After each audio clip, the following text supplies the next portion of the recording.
మీడియాతో మంత్రి జగదీష్ రెడ్డి మాజీ మంత్రి జగదీష్ రెడ్డి మాట్లాడుతున్నారు. ఇప్పుడు లైవ్ చూద్దాం. కేసీఆర్ బూతులు తిట్టి ముఖ్యమంత్రి అయ్యిండు, నాకు అవకాశం పోయింది, అందుకని నేను కూడా బూతులు మాట్లాడితే అబద్ధాలు మాట్లాడితే నాకు ముఖ్యమంత్రి వస్తుందని తెలివి తక్కువ ప్రయత్నంలో పోతున్నట్టున్నాడు ఉత్తమ్ కుమార్ రెడ్డి. కరెక్ట్ కాదు అది. ఆయన వాడి వదిలేసిన పాత పనికిమాలి చెత్త ఆరోపణలు నువ్వు మాట్లాడితే ఉపయోగం లేదు. విషయం చూడక్కడ గత 9.5 ఏళ్లలో ఏం జరిగిందో హైదరాబాద్ ప్రజల అనుభవంలో ఉంది, రంగారెడ్డి జిల్లా ప్రజల అనుభవంలో ఉంది, మహబూబ్ నగర్, నల్లగొండ, ఖమ్మం జిల్లా ప్రజల అనుభవంలో ఉన్నాయి. నీ కాలంలో మీ కాంగ్రెస్ హయాంలో ఏముండెనో, ఎన్ని లక్షల వలసలు పోయినరో, కేసీఆర్ వచ్చిన తర్వాత వలసలు ఎట్లా తిరిగి వచ్చినాయో, వలసలు తిరిగి వచ్చాడే కాదు 14 లక్షల మంది వలసలు పోయిన అదే మహబూబ్ నగర్ జిల్లాకి పక్క రాష్ట్రం నుంచి వలసలు వస్తున్నారు వ్యవసాయ కూలీలుగా. ఇది కేసీఆర్ చేసిన పని.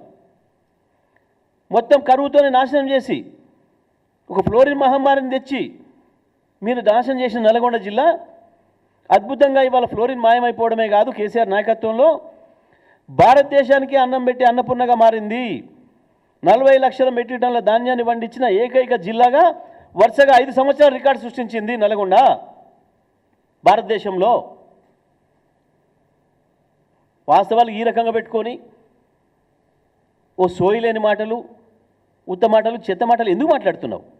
మేము 50% కొట్లాడుతున్నాం, నీ బొంద కొట్లాడుతావు, ఉన్న నీళ్ళు పోతున్నాయిరా అంటే ఇది పట్టించుకోకుండా మేము 50% కొట్లాడుతున్నాం, మేము తెలుగుని మాట్లాడుతున్నా, తెలుగు లేక మాట్లాడుతున్నావా? ఇవాళ తక్షణం మన దగ్గర ఉన్న నీళ్లు మన హక్కు వాటాది, ఇంకా 123 టీఎంసీలు మనవి. మనం ఈ ఎండాకాలం అవసరం కొరకు హైదరాబాద్, రంగారెడ్డి, ఖమ్మం, నల్గొండ, వరంగల్ జిల్లాల అవసరాల కొరకు, మంచినీటి అవసరాల కొరకు మనం పెట్టుకున్న నీళ్ళు అవి. ఆ నీళ్ళని తీసుకుపోతుంటే గది మాట్లాడడం అంటే కేసీఆర్ మీద మాట్లాడతా, నేను ఇంకేందో పాత చిందిగా పచ్చడి ఏందో మాట్లాడతా, రేవంత్ రెడ్డి మాట్లాడి వదిలేసిన పనికి మళ్ళీ చెత్త మాటలు నేను మాట్లాడతా అని తప్పించుకునే ప్రయత్నం చేస్తున్నారు. ఏంది నీ దగ్గర సమాధానం లేనప్పుడు అవతలని గందరగోళం చేయి అన్న సిద్ధాంతాన్ని పాటిస్తున్నట్టున్నది. మర్చిపోయినావు, సోయి లేదు, ఓకే. కానీ వాళ్ళు మేము చెప్పిన తర్వాత, మేము గుర్తు చేసిన తర్వాత నన్నా ఓ బాధ్యతాయుతంగా మాట్లాడాలి కదా. నువ్వు మాట్లాడాల్సింది కేంద్రం మీద, నువ్వు మాట్లాడాల్సింది పక్క రాష్ట్రం పైన చంద్రబాబు మీద, నువ్వు మాట్లాడాల్సింది బీజేపీ మీద. గది వదిలిపెట్టి ఏం జరుగుతుంది ఆంధ్రప్రదేశ్లో? రాజశేఖర రెడ్డి కట్టిన ఒక్క ప్రాజెక్టును చంద్రబాబు వ్యతిరేకించలే, చంద్రబాబు నాయుడు కట్టిన ఒక్క ప్రాజెక్టును రాజశేఖర రెడ్డి వ్యతిరేకించలే. ఆ తర్వాత చంద్రబాబు మళ్ళీ వచ్చి ప్రారంభించిన ప్రాజెక్టును జగన్ కొనసాగించిండు. జగన్ మొదలుపెట్టిన అక్రమమైన ప్రాజెక్టును చంద్రబాబు కొనసాగిస్తున్నాడు. కానీ ఇక్కడేం జరుగుతుంది? కేసీఆర్ నీటి నిల్వల గురించి నిన్న మాట్లాడినావు.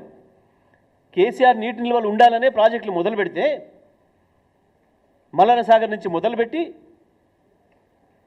కొండపోచమ్మ కావచ్చు, రంగనాయక సాగర్ కావచ్చు, మహబూబ్నగర్ జిల్లాలో ప్రారంభించిన ప్రాజెక్టులు కావచ్చు, దేన్ని వదిలిపెట్టారు? ఒక్కదాని మీద కేసు వేయకుండా వదిలిపెట్టారా దుర్మార్గులు మీరు?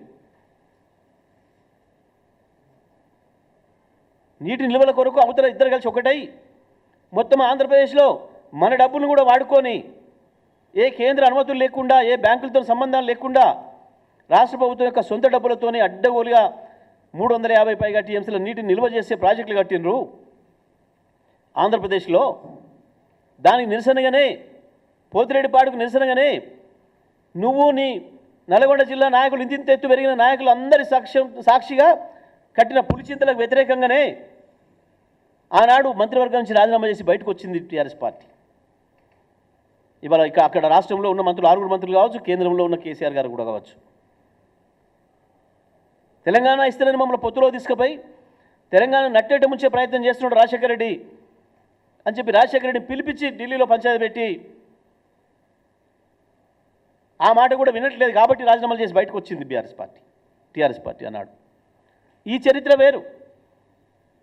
దాంట్లో పోతే మీరు నిలబడలేరు, మీ బట్టలు ఉండవు.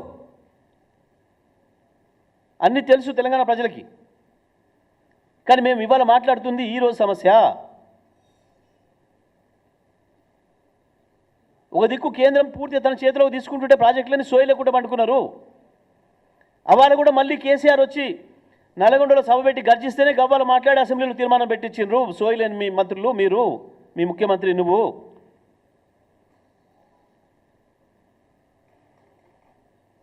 మేము గై మాట్లాడలే, మేము మీ మీ అవినీతి గురించి మేము మాట్లాడతలేము. అవి చాలా ఉన్నాయి, అవి ప్రజలే మాట్లాడుకుంటున్నారు.